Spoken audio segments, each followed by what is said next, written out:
Praise the Lord. जय मसीह की। परमेश्वर आपको आशीष दे। मैं विश्वास करता हूं कि निश्चय ही परमेश्वर आज आपको आशीष देगा। और परमेश्वर का वचन कहता है, परमेश्वर ने जगत से ऐसा प्रेम किया, उसने अपना इकलौता पुत्र दे दिया, ताकि जो कोई इस पे विश्वास करे वो नाश न हो, परंतु अनंत जीवन को प्राप्त करे। मैं विश्वास करता हूं कि आज का वचन आपके जीवन को बदल देगा, आपके परिवार को बदल देगा। और आज का विषय है सुंदर परिवार का निर्माण करना। जब आप इस विषय के बारे में सुन रहे हैं, आपके अंदर एक खुशी, एक आनंद आ जाता है। ऐसा ही होना चाहिए, क्योंकि हर एक व्यक्ति को सुंदर परिवार का निर्माण करने की इच्छा होती है और वो चाहता भी है कि वो एक सुंदर परिवार का निर्माण करे। तो आज हम सुंदर परिवार के निर्माण के बारे में कुछ वचनों से सीखेंगे और वो कैसे हम एक सुंदर परिवार को बनाएं, कैसे एक सुंदर परिवार को हम समाज के सामने रखें, कैसे हम सुंदर परिवार को हम कैसे प्रस्तुत करें लोगों के सामने। और जब सुंदर परिवार की बात आती है तो परमेश्वर का जो पवित्र शास्त्र है उसमें परमेश्वर ने जो परिवार को दिखाया है, दर्शाया है, वहां पर हम देखते हैं पति और पत्नी। पति और पत्नी ही सुंदर परिवार का निर्माण करते हैं। तो जब आप मुझे सुन रहे हैं, देख रहे हैं, जिनकी शादियां नहीं हुई हैं, जिनकी शादियां हो गई हैं और आप एक सुंदर परिवार को बनाना चाहते हैं, तो आपको क्या करना होगा? आपको क्या करना होगा? पहली बात, आपको परमेश्वर के वचन के अनुसार अपने सुंदर परिवार का निर्माण करना होगा। यदि आप चाहते हैं कि आप सुंदर परिवार का निर्माण करें, तो मैं आज आपसे कहना चाहता हूं, आपको परमेश्वर के वचन के अनुसार अपने परिवार का निर्माण करना होगा। यदि आपने परमेश्वर के वचन को अपने परिवार में प्राथमिकता नहीं दी, तो सुंदर परिवार का निर्माण नहीं हो सकता है। क्यों? क्योंकि पति के विचार और पत्नी के विचार अलग अलग होते हैं। कई बातों में पुरुष अच्छा सोच लेते हैं, कई बातों में स्त्रियां अच्छा सोच लेती हैं, मगर हम देखते हैं कि हमारे और हमारी पत्नी के विचार भिन्न होते हैं। इसलिए परिवार में कलेश होता है, तनाव आ जाता है और परिस्थितियां विपरीत हो जाती हैं। मगर मैं आज आपसे कहना चाहता हूं, यदि आप चाहते हैं कि सुंदर परिवार का निर्माण करें, तो आप परमेश्वर के लोग हैं, आप परमेश्वर की संतान हैं और हमें परमेश्वर के वचन के अनुसार अपने परिवार का निर्माण करना है। जब हम अपने परिवार का परमेश्वर के वचन के अनुसार निर्माण करेंगे, तो हमारे विचार भिन्न भी होंगे, हमारे विचार अलग भी होंगे, तो हमारे जीवन में और हमारे परिवार में आनंद बना रहेगा। यदि आप चाहते हैं अपने वैवाहिक जीवन का आनंद लेना, आप चाहते हैं कि मेरे वैवाहिक जीवन में आनंद हो, तो आपको एक कार्य करना होगा। आज ही फैसला लेना होगा। जब आप मुझे देख रहे हैं, आप जब मुझे सुन रहे हैं, आपको अपने परिवार का निर्माण सबसे पहला प्राथमिकता परमेश्वर के वचन को देना होगा। और जब आपका परिवार परमेश्वर के वचन पर आधारित होगा, उस पर उसका निर्माण होगा, मैं आज आपसे कहना चाहता हूं, आपके जीवन में खुशियां बनी रहेंगी और आप आनंदित होंगे, आपके बच्चे आनंदित होंगे, आपके माता पिता आनंदित होंगे और आपका पूरा परिवार आनंदित होगा और आप आनंद को प्राप्त करेंगे। और यहां पर हम देखते हैं मत्ती की पुस्तक 7 अध्याय और उसके 24 वचन को। इसलिए जो कोई मेरी बातें सुनकर उन्हें मानता है, वह उस बुद्धिमान मनुष्य के समान ठहरेगा जिसने अपना घर चट्टान पर बनाया।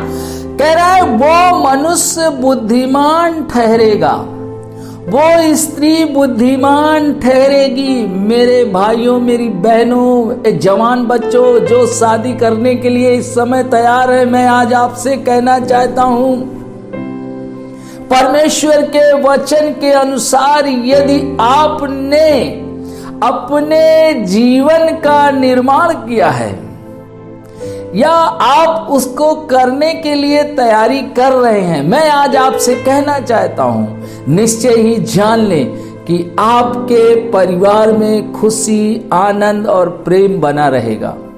क्योंकि परमेश्वर का वचन कहता है कि जिसने अपना घर चट्टान पर बनाया, क्या आप अपने वैवाहिक जीवन को परमेश्वर के वचन के अनुसार चला रहे हैं या आप शादी करने की तैयारी कर रहे हैं और आप चाहते हैं मुझे एक पत्नी मिल जाए, आप चाहती हैं मुझे एक पति मिल जाए और हम एक सुंदर परिवार को बनाएंगे जिसमें एक बड़ा सा LCD होगा, बंगले के अंदर एक कार होगी, घर में सोफा, बेड और तमाम ऐसी चीजें जो आपको चाहिए। मगर मैं आज आपसे कहना चाहता हूं, LCD होना बुरी बात नहीं है, कार होना बुरी बात नहीं है, बंगला होना बुरी बात नहीं है, मगर इससे आपको रियल आनंद नहीं मिलेगा। सच्चा आनंद परिवार का आपको जानते हैं कब मिलेगा? जब आप अपने वैवाहिक जीवन को, जब आप परमेश्वर के वचन के अनुसार उसका निर्माण करेंगे, तब आप जान लें कि आप उसके आनंद को प्राप्त करेंगे। यदि आप शादी की तैयारी कर रहे हैं, यदि आपका एंगेजमेंट हो गया है या आप वैवाहिक हैं, तो आज बहुत ध्यान से सुने। यदि आप चाहते हैं अपने वैवाहिक जीवन का आनंद लेने के, तो परमेश्वर के वचन पे निर्माण करें। और परमेश्वर का वचन कहता है, जब आप परमेश्वर के वचन पे निर्माण करते हैं, तो हम 25 में देखते हैं, मत्ती 7 अध्याय उसके 25 वचन में लिखा है, और मेघ बरसा और बाढ़ें आई और आंधियां चली और उस घर से टकराई, फिर भी वह नहीं गिरा क्योंकि उसकी नींव चट्टान पर डाली गई थी। क्योंकि उसकी नींव चट्टान पर डाली गई थी। आपके जीवन में जब परिस्थितियां विपरीत होंगी, समस्याएं आएंगी, मैं आज आपसे कहना चाहता हूं कि आप डगमगाएंगे नहीं। आपका परिवार, आप और आपकी पत्नी उस समस्या का सामना कर लेंगे। आप उस समस्या से बाहर आ जाएंगे। आप अपने जीवन में हर एक उस मुसीबत, उस परेशानी से बाहर आ जाएंगे, यदि आपने अपने वैवाहिक जीवन को परमेश्वर के वचन के अनुसार बनाया, यानी चट्टान पर बनाया है। यदि आपने बालू पे बनाया है, आपने दूसरों को देखकर, यदि आपने कॉपी की है। आप सोचते हैं कि मैं उनके जैसा कर लूं और उसका आनंद ले लूं। वो थोड़ी दिन बाद वो आपके लिए दुख का भी कारण बन सकता है। मगर आपको क्या करना होगा? आपको अपने वैवाहिक जीवन को बनाने के लिए परमेश्वर के वचन पर आपको अपना वैवाहिक जीवन स्थापित करना है। और हम उसमें एक वचन को लेंगे, इफिसियों की पुस्तक 5:22। हे पत्नियों, अपने अपने पति के ऐसे अधीन रहो जैसे प्रभु के। लिखा है, हे पत्नियों, अपने अपने पति के अधीन रहो। हम यहां पर एक बिंदु को देखेंगे और यह बिंदु है अपने पति के अधीन रहना। अपने पति के अधीन रहना। और आज के समय में बहनों को अपने पति के अधीन रहना बहुत ज्यादा कठिन है। कई बार उनको लगता है मेरा पति मुझसे ज्यादा होशियार नहीं है। वो कई फैसले ऐसे लेते हैं जिसमें हमें नुकसान हो जाता है। कई काम ऐसे करते हैं जहां पर हमें हानि उठानी पड़ती है। मैं आज आपसे कहना चाहता हूं, आपके पति 100% यदि किसी फैसले को नहीं ले पा रहे हो, लगता है वो 80%, 70% जो फैसला ले रहे हैं उसमें सफल होंगे, 100 नहीं होगा, तो मैं आज आपसे कहना चाहता हूं, आपको एक कार्य करना होगा। आपको एक कार्य करना होगा, अपने पति के अधीन रहना होगा। अधीनता क्यों रहना होगा? क्योंकि ये परमेश्वर ने कहा है, ये परमेश्वर की इच्छा है कि पत्नियां अपने पति के अधीन रहें। तो अधीनता में सबसे पहले हमें क्या करना है? उनके हर एक फैसले को हमें यह जान लेना है कि वो जो फैसला, क्योंकि वो घर का मुखिया है, वो जो फैसला ले रहा है हो सकता है सही ना हो। मगर मेरा ये कहने का मतलब ये नहीं है कि भाई लोग बहनों से सलाह ना लें, सलाह बहनों से भी ली जाए। आप अपने, यदि आपके बच्चे बड़े हो गए, आप उनसे भी सलाह लें, मगर अंतिम निर्णय आपके पति का हो। और यहां पर जब वो अंतिम निर्णय लेता है तो आपको क्या करना है? अधीन रहना है। और आपको ये जान लेना है, जब आप परमेश्वर के वचन के अनुसार चलते हैं, तो जब आपके पति किसी भी बात का निर्णय लेते हैं तो आप जानते हैं उसको परमेश्वर 80 को 100 कर देता है। वो निर्णय, वो फैसला पूरी तरह सही होता है जब आप उसके साथ सहयोग करते हैं। क्योंकि परमेश्वर ने उत्पत्ति की पुस्तक 2:18 में यही कहा कि आदम का अकेला रहना ठीक नहीं, उसने आदम के लिए एक सहायक बनाई। और सहायक का काम क्या है? हम डिस्कस करें और अंतिम फैसला आपके पति के हाथ में जाना चाहिए, क्योंकि वो घर का मुखिया है। ऐसे ही हम देखते हैं दूसरे वचन को लेके पतियों को क्या करना है। पहला पत्रस 3 अध्याय और उसके 7 वचन में लिखा है, वैसे ही हे पतियों, तुम भी बुद्धिमानी से पत्नियों के साथ जीवन निर्वाह करो और स्त्रियों को निर्बल पात्र जानकर उनका आदर करो, यह समझकर कि हम दोनों जीवन के वरदान के वारिस हैं, जिससे तुम्हारी प्रार्थनाएं रुक न जाएं। यहां पर परमेश्वर का वचन कह रहा है, हे पतियों। हम एक बिंदु को देखेंगे, पतियों को बुद्धिमानी के साथ रहना। और यहां पर हम पहला पत्र 3:7 में देखते हैं, वो कह रहा है हे पति, पति लोगों की से बात कर रहा है। परमेश्वर चाह रहा है कि पति लोग भी, यदि पत्नियां अधीनता में हैं तो पति को भी बुद्धिमानी से कार्य करना होगा। बुद्धिमानी का, बुद्धि का इस्तेमाल करना होगा। उन्हें अधीनता में आना होगा और आपको बुद्धिमानी के साथ अपने परिवार को चलाना है। यदि आप मूर्खतापूर्ण कार्य कर रहे हैं तो आप परमेश्वर के वचन के अनुसार नहीं चल रहे हैं। यहां पर वो कह रहा है वैसे ही हे पतियों तुम भी बुद्धिमानी के साथ पत्नियों के साथ जीवन निर्वाह करो। इसका मतलब क्या है? पत्नियों की भावनाओं को समझना है। यदि आप अपनी पत्नी की भावनाओं को नहीं समझते हैं, कई बार पत्नियां जो हैं भावनाओं के द्वारा अपने पतियों को ब्लैकमेल करती हैं। वो उसको क्या करना है? दूर करना है।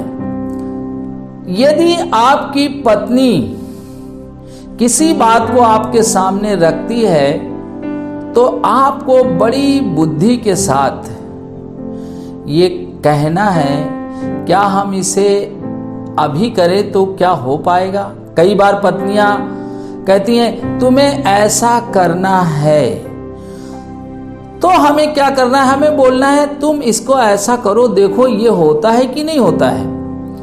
और जब वो उस काम को सोचेंगी और उन्हें लगेगा नहीं अभी नहीं हो सकता है, आप अपनी पत्नी को उसकी भावनाओं को समझें। आप उन्हें समझाएं कि जो काम आप बोल रही हैं करने के लिए, क्या हम इसे अभी करें तो इसके परिणाम क्या आएंगे। तो हमें क्या करना है? पत्नियों को अपने पति के अधीनता में रहना है, ये न समझ के कि वो मूर्ख है, ये समझ के कि परमेश्वर ने पति को सिर ठहराया है और पत्नियां जो हैं शरीर हैं और उन्हें उस घर का मुखिया बनाया। यदि घर में सारे लोग मुखिया हो जाएं, सारे लोग अगुआ हो जाएं, सारे लोग लीडरशिप करने लगे, तो मैं सोचता हूं पूरा घर बेकार हो जाएगा। इसीलिए परमेश्वर ने पति को मुखिया बना दिया है। आप उन्हें सलाह दें और अंतिम फैसला पति के हाथ में सौंप दें। वैसे पति लोग पत्नियों को उनकी भावनाओं को समझें और बड़ी बुद्धिमानी के साथ। पहला पत्रस 3 अध्याय उसके 7 वचन में कह रहा है अपने पत्नियों के साथ बुद्धिमानी से जीवन निर्वाह करो। आप उनसे कह दें कि जो काम आप मुझे बोल रही हैं, यदि आप इस काम को करेंगी तो इसका परिणाम क्या आएगा। तो मैं सोचता हूं जब वो समझ जाएंगी तो निश्चय ही वो काम करने के लिए वो खुद मना कर देंगी। हम 2 बातों को देखेंगे और इसमें 2 बिंदुओं को देखेंगे और उस पर जल्दी से हम चर्चा करेंगे। पहला बिंदु है पत्नी को प्रेम चाहिए, क्योंकि पत्नी को यदि प्रेम ना मिले तो जैसे एक व्यक्ति को रोटी नहीं मिलती और उसके बिना वो रह नहीं सकता है, ऐसे ही पत्नियों को पति से प्रेम चाहिए। उसके बिना वो रह ही नहीं सकती, उनकी जरूरत है। वो सोचती हैं मेरा पति मुझे प्रेम नहीं करता, मेरा पति मुझे प्रेम नहीं करता। उन्हें इसकी जरूरत है और इसके बिना वो अपने सुंदर परिवार के निर्माण का ये मुख्य भाग है। उन्हें प्रेम चाहिए, पत्नियों को अपने पति से प्रेम चाहिए और उसके बिना वो जीवित नहीं रह सकती। यदि उन्हें प्रेम मिले तो वो अपने परिवार की हर एक परिस्थिति में, जब समस्याएं आएंगी, परिस्थितियां खराब होंगी, वो उस समय उससे लड़ सकती हैं। उनको जब प्रेम मिलता है वो सामर्थ्य को प्राप्त करती हैं। जब उन्हें प्रेम मिलता है उनके अंदर एक ऊर्जा आ जाती है और वो परिवार के हर एक कठिन समय में, हर एक कठिन परिस्थिति में वो लड़ जाती, क्योंकि उन्हें मालूम है कि उनका पति प्रेम करता है। मगर कई बार कंप्लेन होती कि हमारा पति तो हमें प्रेम करता नहीं है। हाँ, आपका पति प्रेम नहीं करता है, जानती हैं क्यों? और आपको कम प्रेम मिलता है वो क्यों? क्योंकि आप अपने पति का आदर नहीं करती हैं। दूसरा बिंदु है पति का आदर करना, और आप अपने पति का आदर नहीं करती हैं। जिस दिन आप अपने पति का आदर करने लगेंगी, पति के अंदर अपने आप ही पत्नी के लिए प्रेम उमड़ने लगेगा। वो पत्नी को प्रेम ऊपर से नहीं करेगा। जैसे कई बार बोलते हैं आई लव यू, तो बस ठीक है, वो यहीं से वो ऊपर से ही आपको आई लव यू बोलेगा।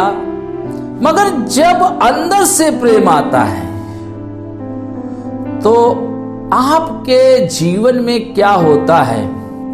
जब वो हृदय से आपको प्रेम करता है, जब आप उसकी इज्जत करती हैं तो वो हृदय से प्रेम करता है। कई बार पति पत्नी को खुश करने के लिए बोलता है मैं तुम्हें प्यार करता हूं, मगर जब आप हृदय से उससे इज्जत देती हैं, आप उसे कई बार जब आप भीड़ में जाती हैं, पब्लिक के बीच में जाती हैं, कहीं जाती हैं, आप उसे इज्जत हृदय से दे रही। कई बार क्या करते हैं, लोगों को दिखाने के लिए इज्जत देते हैं कि लोगों के सामने मेरी इज्जत न चली जाए, इसलिए हम उसे इज्जत दे रहे हैं। वो भी इज्जत देना इज्जत नहीं है। आपको अपने पति को हृदय से इज्जत देना है, और जब आप हृदय से उसका आदर करती हैं तो उसके अंदर हृदय से प्रेम निकलता है।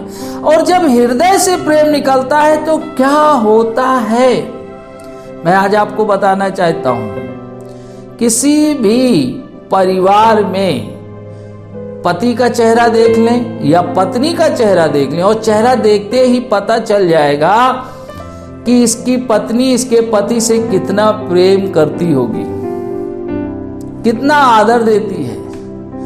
वैसे पत्नियों को देख लें तो हम जान जाएंगे कि पति इसका कितना इसको प्रेम करता है और कितना इसका आदर करता है, कितना इसे इज्जत देता है। क्योंकि चेहरा बता देता है अंदर की बात।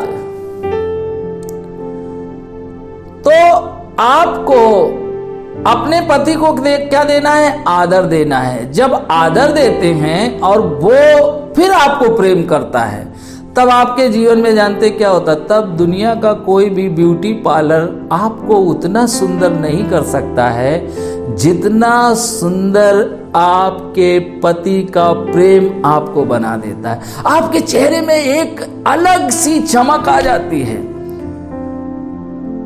आपको ब्यूटी पार्लर जाने की जरूरत नहीं है, नहीं, आप जा सकती हैं, मगर सुंदरता तो जब आपका पति आपसे प्रेम करेगा, आपका चेहरा अपने आप सुंदर हो जाएगा।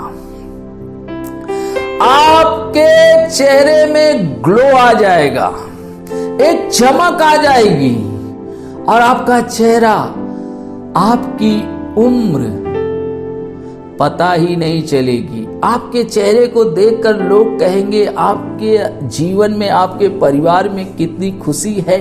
ये कब होगा? जब आप अपने पति को आदर देंगी। और जब आप पति को आदर देती है तो जानते हैं क्या होता है? उसके अंदर कॉन्फिडेंस आ जाता है, उसके अंदर आत्मविश्वास आ जाता है, वो सही फैसले लेता है। कई बार पति लोग सही फैसले नहीं ले पाते हैं क्योंकि पत्नियां अपने पति का आदर नहीं करती हैं। इसलिए पति लुल्ल से लल्लू हो जाता है। परमेश्वर ने उसे मुखिया बनाया है, आप उसकी कमियों को न देखें। देखिए, मैं अपने घर में, मैं एक पास्टर हूं तो मुझे बोलने की बहुत ज्यादा आदत है, मगर मेरी पत्नी बहुत कम बोलती हैं, वो बहुत ज्यादा बात नहीं करती हैं। ये अच्छी बात है, मगर ज्यादातर पतियों को जानते हैं किस बात से ठेस पहुंचती है? पत्नियों की बोलने के द्वारा। वो बोलने में बहुत ज्यादा तेज होती हैं। जब हम सर्वे करते हैं, पुरुषों से वो 2 गुना या उससे ज्यादा भी वो बोल लेती हैं, मगर पत्नियां अधिक बोलती हैं और बोलने के द्वारा अपने पति का अनादर करती हैं। ऐसा नहीं कि पति लोग नहीं बोलते, भाई लोग भी बहुत बोलते हैं, उनको भी बोलने की बहुत आदत होती है।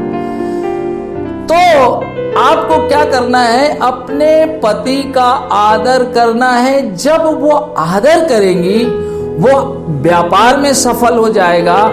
जब आप उसका आदर करेंगी, वो अपनी जॉब में सफल हो जाएगा और वो अपने परिवार में सफल हो जाएगा। और वो जो फैसले लेगा वो 100% सही फैसले लेगा।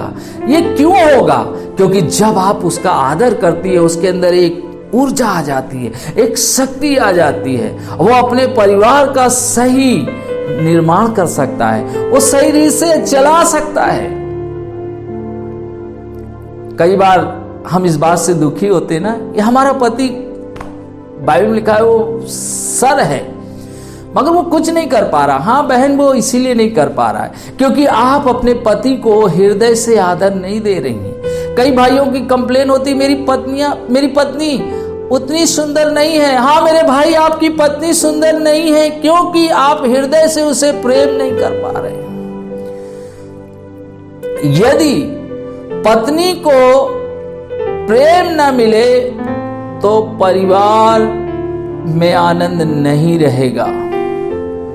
सुंदर परिवार का जब आप निर्माण कर रहे हैं तो आप ये जान लें कि पत्नी को प्रेम करना है।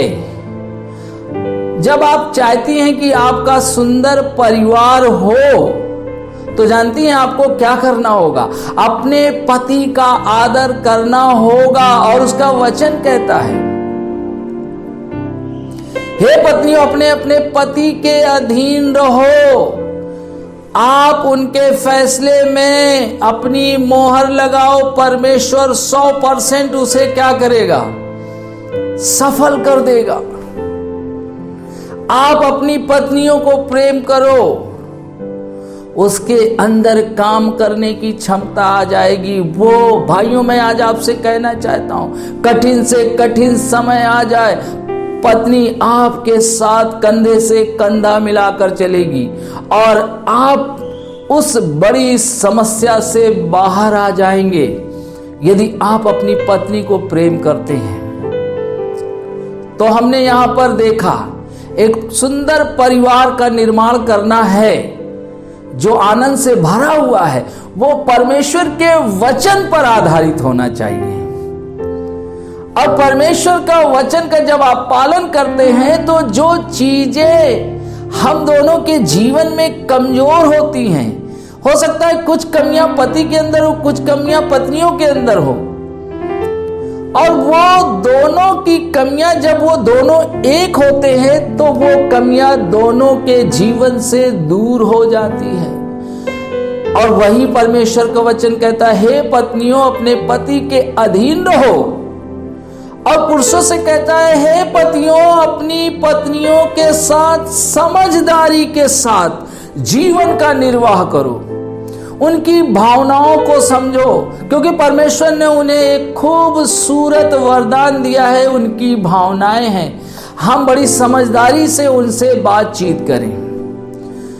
और यदि आप चाहते हैं कि आपके परिवार का एक ऐसा रूप हो जो इस संसार में लोग देखकर कहने पाए, वाकई ये लोग परमेश्वर के लोग हैं, ये परमेश्वर की संतान है, इनके जीवन से हम कुछ सीख सकते हैं। तो बहनों, आप अपने पतियों का आदर करें। भाइयों, आप अपनी पत्नियों से प्रेम करें और आप देखेंगे आप सुंदर परिवार का निर्माण करेंगे। मैं विश्वास करता हूं कि निश्चय ही परमेश्वर ने आपसे बात की है और आपने आशीष को प्राप्त किया है।